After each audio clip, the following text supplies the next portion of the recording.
When my daughter gave birth to her fourth child, a beautiful baby girl, we were all overjoyed.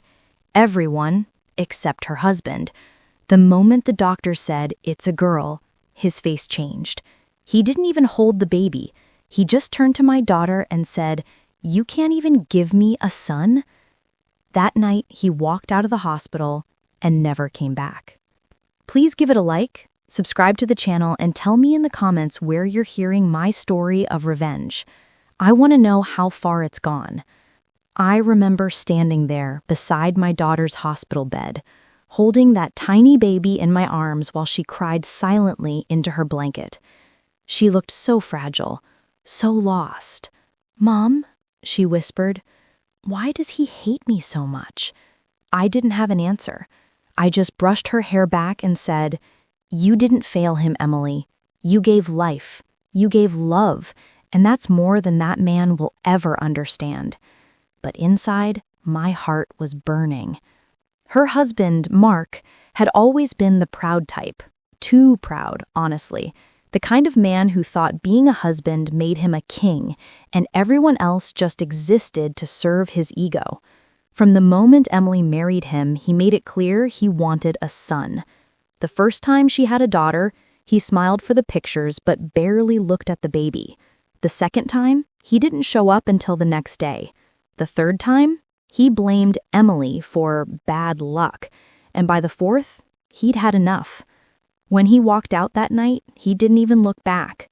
No goodbye, no apology, nothing. Emily called him over and over, left messages, begged him to come see the baby, but he never did. Within weeks, we found out why. He'd been seeing another woman for months. Her name was Heather.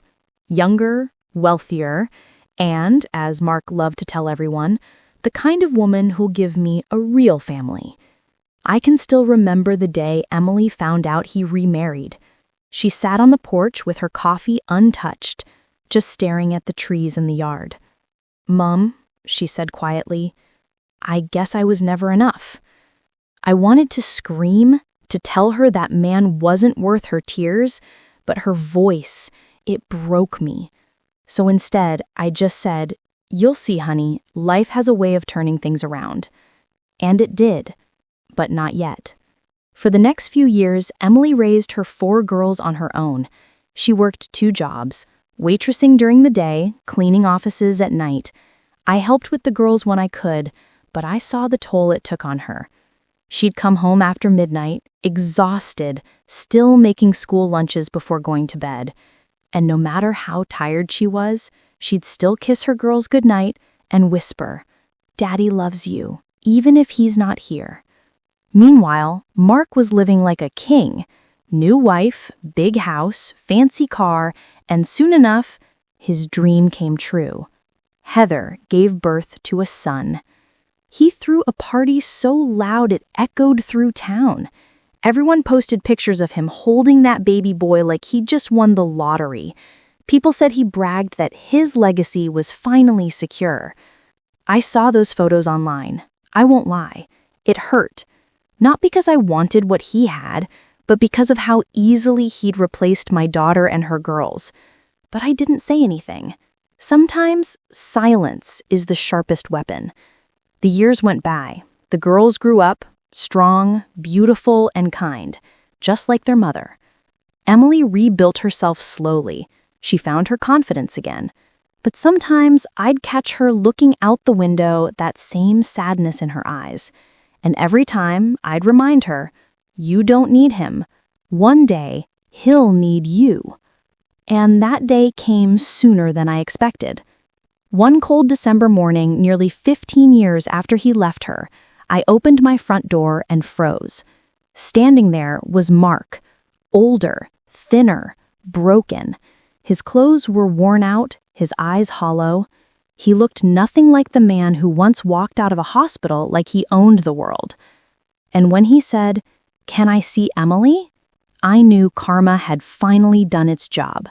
But that's where the real story begins. When Mark showed up on my doorstep that morning, I almost didn't recognize him. The man who once drove a brand new truck, wore $1,000 watches, and walked around with arrogance in every step, now looked like he'd been chewed up by life and spit back out.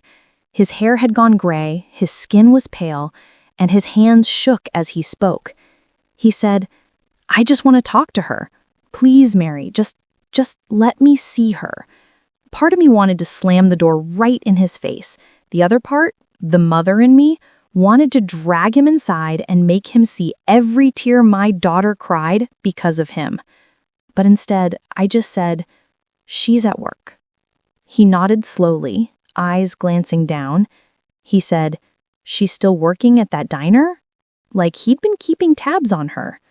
I didn't answer. I just watched him stand there on my porch, looking like a ghost from a past I thought we'd buried.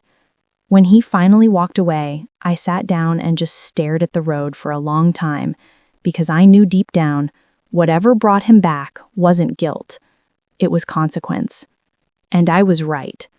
2 days later, Emily came home from work, tired and smelling like coffee, and I told her he'd come by. She froze, holding her purse halfway off her shoulder. "He what?" she asked.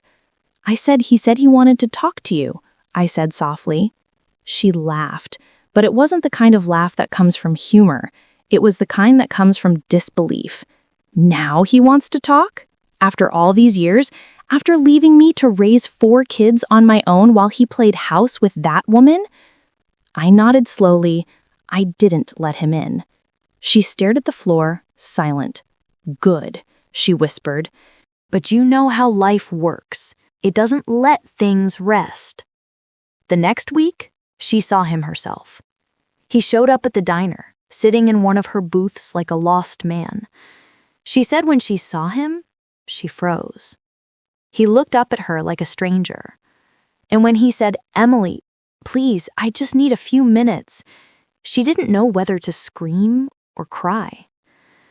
That night, she came home shaking. "He's ruined, Mom," she said. "He looked sick, broke. He said his son threw him out." That's when the real story spilled out. After leaving Emily, Mark married Heather, the woman he thought would give him the perfect life. And at first she did. They had the son he always wanted, Jacob, and Mark worshipped that boy, spoiled him, gave him everything. Private school, expensive cars, vacations to Hawaii, you name it.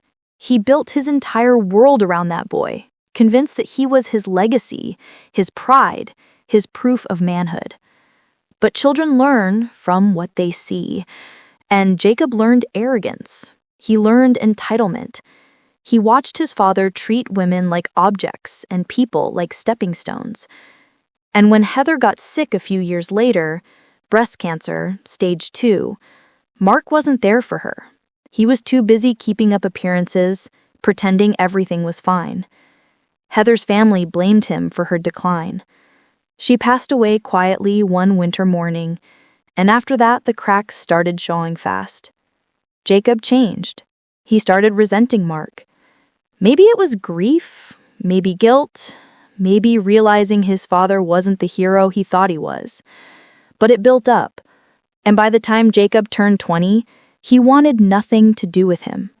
He moved out, stopped answering calls, and left Mark alone in that big, empty house he'd once called perfect. Then came the business failure. The real estate company Mark ran with Heather's father collapsed during a market downturn. He lost everything: the house, the cars, the savings. The bank repossessed almost everything he owned.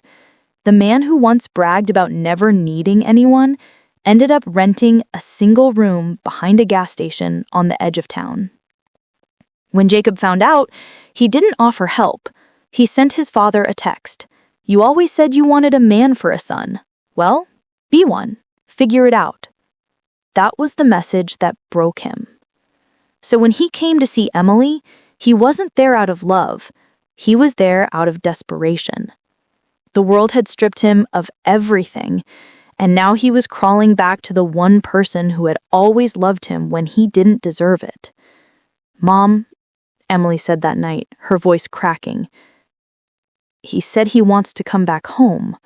He said he has nowhere else to go. I looked at her, waiting to see what she'd say next, and then she whispered, "Part of me wants to help him, but another part of me wants him to feel what I felt." I placed my hand over hers and said, "Then maybe it's time you let him feel it." Because revenge doesn't always have to come with shouting or violence. Sometimes it's quiet. Sometimes it's just letting karma do what it was already planning to do.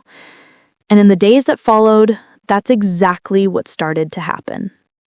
Emily didn't say anything that night after I told her to let him feel it.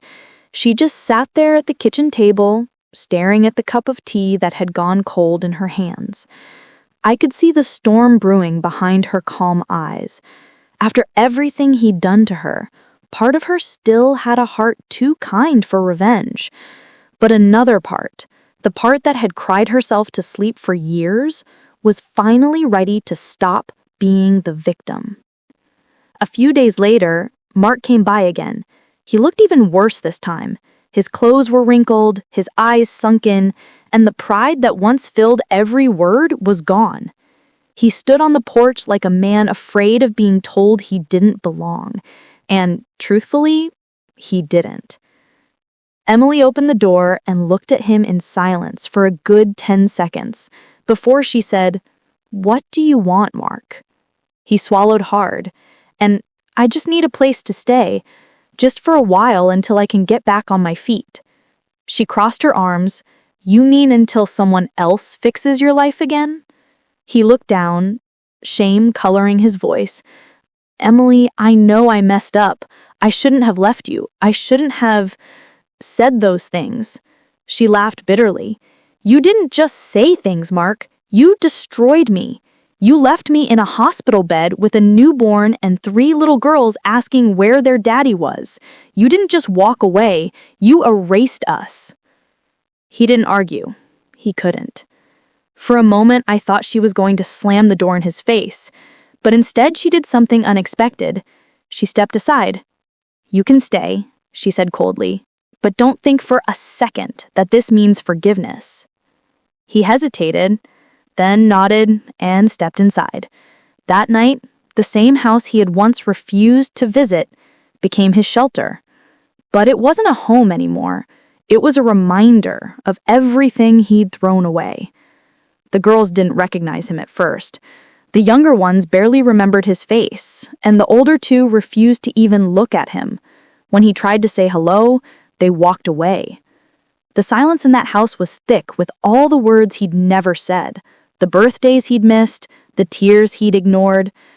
I watched him try to adjust, pretending to help around the house, pretending to be humble. But you can't fake regret forever. One night, I overheard him on the phone with someone begging for work, saying things like, "I'm staying with my ex-wife for now. Yeah, I know it's embarrassing." That word, embarrassing, stuck with me because it showed me that even in his downfall, his pride was alive. Emily, though, was patient, too patient. She cooked for him, asked if he needed medicine, even helped him find a small job at a mechanic shop. He seemed grateful, but I could tell she wasn't doing it out of love. She was doing it to show him the kind of woman he threw away. One evening, I sat with her on the porch as the sun went down. She looked tired, but calm. "Mom," she said, "I think I finally understand something." "What's that?" I asked. "When he left, I thought I'd never stop hating him. But now that he's back, I don't hate him anymore. I just pity him. That's worse, isn't it?" I smiled faintly. "It's stronger," I said, "because when you pity someone who once made you beg for love, that means they've already lost." Over the next few months, Mark tried to rebuild himself, but nothing worked. He couldn't keep a job for more than a few weeks, his health started to decline, and his son, the one he'd built his entire world around, never called, not even once. Sometimes I'd see him sitting on the porch late at night, staring into the dark, mumbling to himself. "I thought I was doing the right thing," he'd say. "I just wanted a son." And I'd think to myself, you had 4 of them. They just happened to be daughters. One Sunday morning, he asked Emily if he could come with her to church. She didn't answer right away, but eventually she said yes. I think she wanted him to see what real peace looked like, not the kind that comes from money or pride, but the kind that comes from facing yourself. People at the church recognized him immediately. You could see the whispers spreading. The man who abandoned his wife was sitting beside her now, looking smaller than ever. After the service, one of Emily's friends, a woman named Linda, came up and said, "Emily, is that—" "Yes," she said simply. "That's my ex-husband. He's living with us now." Linda looked surprised. "You're stronger than I'd ever be." She smiled sadly. "No, I'm just done being weak." That line stuck with me, because that was the moment I realized her revenge wasn't about getting even. It was about making him live long enough to face what he'd become, a man who traded love for pride and ended up with nothing. Still, I could tell she had one more thing planned, something quiet, something final. And it started the day he asked her for forgiveness. It was late November when it finally happened. The air was cold, the leaves had turned brown and dry, and the wind carried that heavy silence that only comes when something is about to change. I was in the kitchen when I heard voices coming from the living room, low at first, then breaking. When I peeked in, Mark was sitting on the couch, his hands trembling, eyes red. Emily stood in front of him, arms crossed, calm but guarded. It looked like every word he wanted to say had been trapped inside him for years, and now they were fighting their way out. "Emily," he said quietly, "I don't know where to begin." "Try the truth," she said flatly. He looked down, his voice cracking. "I was wrong about everything, about you, about the girls. I thought having a son would make me complete. I thought it would prove something. But all it did was destroy everything that ever mattered." Emily didn't say a word. She just stared at him, her eyes cold but steady. "I lost everything," he went on. "Heather's gone. The business failed. Jacob, he wants nothing to do with me. He said I was a bad father. Can you believe that? After everything I did for him?" Emily finally spoke, her tone sharp but calm. "You mean everything you bought for him. You gave him things, Mark, not love. That's why he left. That's why they all leave you." He shook his head, tears spilling down his cheeks. "I know. I see that now. I didn't deserve any of you. I've been so stupid, so blind. I thought I was chasing legacy, but all I did was chase emptiness." Then he looked up at her with eyes that were almost childlike. "Please, Emily, I can't change the past, but I need forgiveness. I need you to forgive me." She stood there for a long moment. The room was silent except for the sound of the old clock ticking on the wall. I could feel my own heart pounding, even from where I stood hidden in the doorway. "Finally," she said, "you want forgiveness?" He nodded quickly, almost desperate. "Yes, please." She took a deep breath and said softly, "Then you'll have to earn it, the same way I had to earn back my strength after you broke me." He blinked. "What do you mean?" She leaned in just slightly, her voice steady, almost too calm. "You're going to stay here. You're going to work. You're going to clean, cook, take care of your daughters, and show up for every single one of them like you should have years ago. You're going to wake up every morning and face the people you abandoned. You want forgiveness? That's your path to it. You'll live it, not beg for it." Mark's lips trembled. He said, "I'll do anything." "I know you will, because now you know what it's like to have no one." That was the moment I saw it. The balance of power shifting completely. The same man who once thought of himself as superior now stood there like a broken shadow taking orders from the woman he once crushed. Over the next few weeks, Mark did everything Emily told him to do. He woke up early, fixed breakfast for the girls, helped around the house, even took small handyman jobs around town. But no matter what he did, Emily kept her distance. She never once said the words, "I forgive you." She smiled politely, thanked him for chores, but never gave him what he really wanted: peace. Because forgiveness isn't owed, it's earned. And sometimes it never comes. One night, after everyone had gone to bed, he knocked softly on my door. "Mary," he said, his voice quiet, "does she hate me?" I looked at him for a moment. "No," I said. "She doesn't hate you, she pities you. That's worse." He nodded slowly, tears welling up again. "I deserve that." "Yes," I said. "You do." And with that, he walked away. Over the months, he became older, weaker, more tired. He tried to connect with his daughters, but it was like trying to patch a bridge that had long collapsed. They were polite, but distant, especially the youngest, Chloe. She looked at him one night and said, "You left us for a boy, remember?" He couldn't even look her in the eyes. That winter, his health started to fade. The doctors said stress, depression, and years of neglect had taken their toll. Emily took him to his appointments, made sure he had food, medicine, everything he needed. But she never gave him warmth, only civility. And that was her revenge. Not cruelty, not vengeance in the violent sense, but a calm, cold indifference that made him realize exactly what he'd destroyed. One night, as he lay in bed, he said to Emily, "You know what's funny? I used to think I'd die surrounded by family. Now, I'll die surrounded by the people I hurt most." She stood there, quiet for a moment, then said, "No, Mark. You'll die surrounded by the people who survived you." He didn't reply. He just looked away, tears in his eyes, and whispered, "I'm sorry." That was the last conversation they ever had.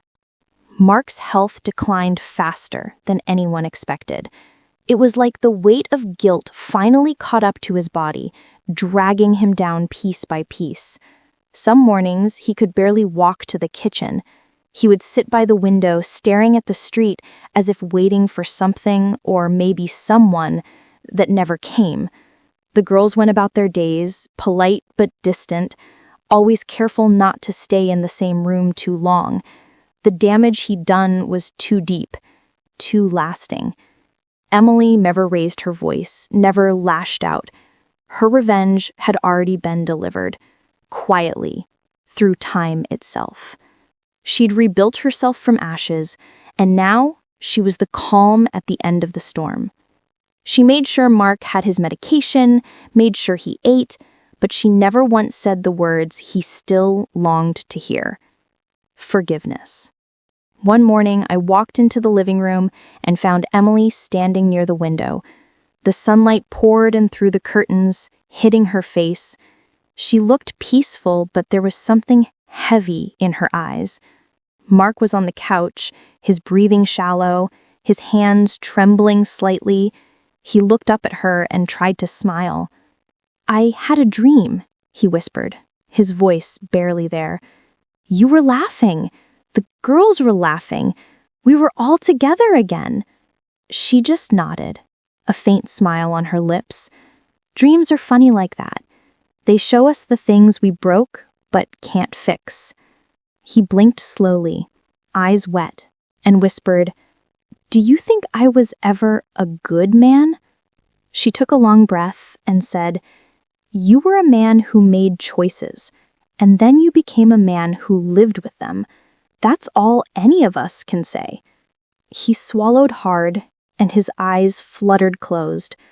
"I'm sorry," he whispered one last time. Then his hand went still. The silence that followed was unbearable. She didn't cry right away.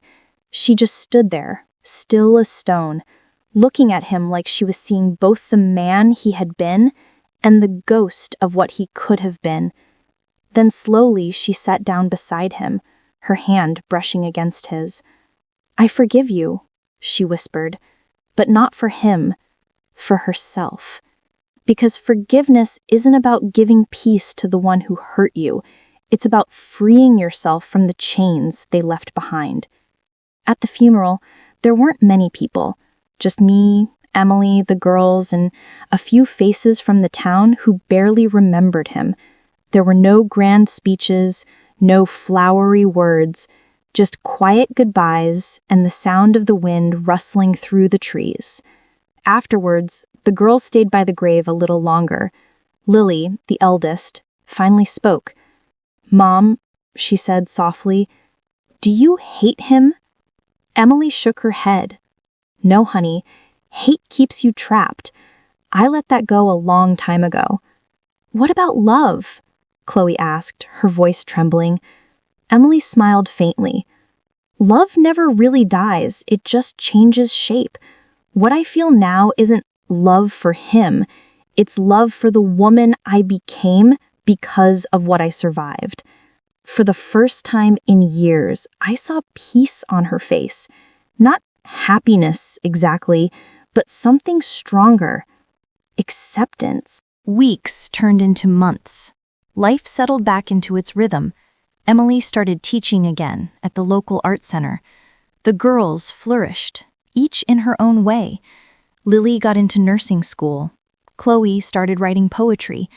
Even the middle girls, Sarah and Grace, started smiling more. It was like their home had finally exhaled after years of holding its breath. One evening, as we sat on the porch watching the sunset, Emily said quietly, "You know, Mom, I used to think revenge would fix everything. But it doesn't. It just evens the scales. Peace, that's what fixes things." I smiled, holding her hand. "You found it, sweetheart. That's all that matters." She nodded, her eyes glistening. "I didn't find it," she said softly. "I built it." And that's when I realized her revenge had never really been about hurting Mark. It was about reclaiming her power, her dignity, her life. About showing her daughters that no matter who tries to break you, you can always rise again. So when people ask me if I ever regret the part I played in teaching that man a lesson, I tell them this: no. Because sometimes karma doesn't come from the universe, it comes from the people you underestimated.